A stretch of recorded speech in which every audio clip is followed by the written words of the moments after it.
મિત્રો સીસી 2024 ની પરીક્ષામાં પૂછાયેલો ટાઈમ એન્ડ ડિસ્ટન્સ ચેપ્ટરનો એક બહુ જ અગત્યનો પ્રશ્ન શું છે કે એક બસ 65 કિલોમીટર પ્રતિ કલાકની ઝડપે 4 કલાકની મુસાફરી કરે છે.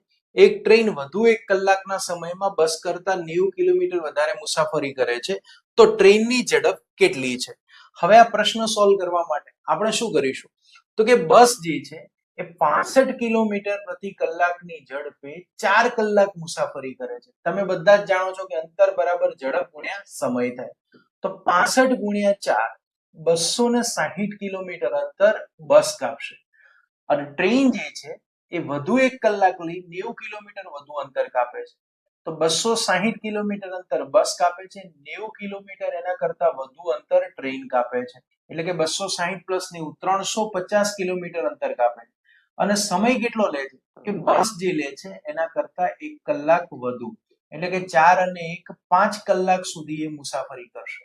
હવે તમારે શોધવાની છે કે ટ્રેનની ઝડપ કેટલી છે, તો ઝડપ બરાબર અંતર ભાગ્યા સમય થાય. અંતર એક આપશે 350, સમય કેટલો લેશે તો કે 5 કલાક, તો 7 5 35 70 કિલોમીટર પ્રતિ કલાક ઝડપ જે છે એ ટ્રેનની રહેશે, જે ઓપ્શન બી ની અંદર આપેલી છે.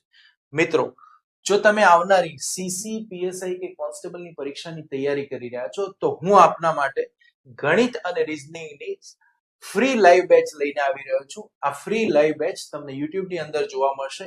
આના માટે જોડાયેલા રહો શૈલેષ પટેલ ઇન્સ્ટિટ્યૂટ સાથે. આભાર.